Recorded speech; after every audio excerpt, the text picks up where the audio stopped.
সকাল 4:30টার সময় চলে এসেছি রামনগর দৌড়াতে। আমরা একবারে কিশোরপুর পার করে নাজিরপুর থেকে একবার স্ট্রেটলি আসছি। হ্যালো,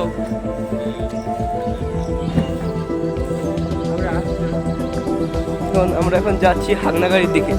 কিছুক্ষণ বাদে হাগনাগাড়ি পৌঁছে যাবো। নাজিরপুর টু হাগনাগাড়ি যাচ্ছি। আমাদের বলে লাল সুতো কালো সুতো সব বেরিয়ে যাবে। আমাদের একটা বন্ধু বলছে আপনাদের সাথে দেখা করাবো খুব তাড়াতাড়ি। আমরা দেখিয়ে দেবো, কিন্তু আমরা আসার সময় হয়তো বন্ধু বাইরে করে যেতে হবে আমাদের সাথে। যেতে কোনো অসুবিধা হবে না। সত্যি আমাদের লাল সুতো কালো সুতো যাওয়ার সময় বেরোবে, আসার সময় কিছু মনে হচ্ছিল না। আমরা এখনো হেঁটে যাচ্ছি, মানে আমরা দৌড়ে দৌড়ে আসলাম পুরো রাস্তাটা সাইডে, পুরো রাস্তাটা দৌড়ে দৌড়ে আসলাম।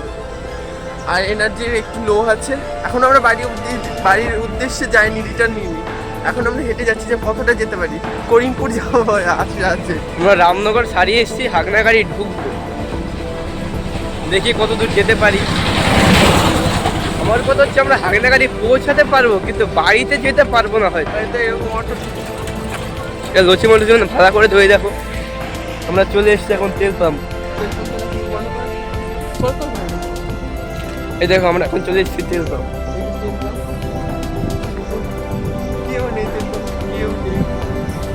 এত সকালে এখনো কেউ আসেনি, গরমের মধ্যে অনেক গাড়ি ঘুরে দাঁড়িয়ে আছে। কি তেল পাম্প জল ওই যে ওটা খাবার ট্যাপ আছে, খাবার ওই যে হাত দিচ্ছি।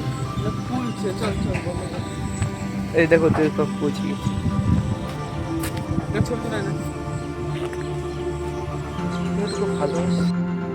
নাজিরপুর থেকে হাগনাগাড়ি পর্যন্ত প্রায় এতটা পথ প্রায় হেঁটেই আসলাম, আমরা দৌড়ে আসলাম। সরি, আমাদের প্রথম আজকে অ্যাটেম্প ছিল হাঁটা দৌড়ানোর। কিশোরপুর পর্যন্ত হাগনাগাড়ি পার করে গেছি, জানি না আরও কতটা যাবো। এই যে প্রায় হাগনাগাড়ি।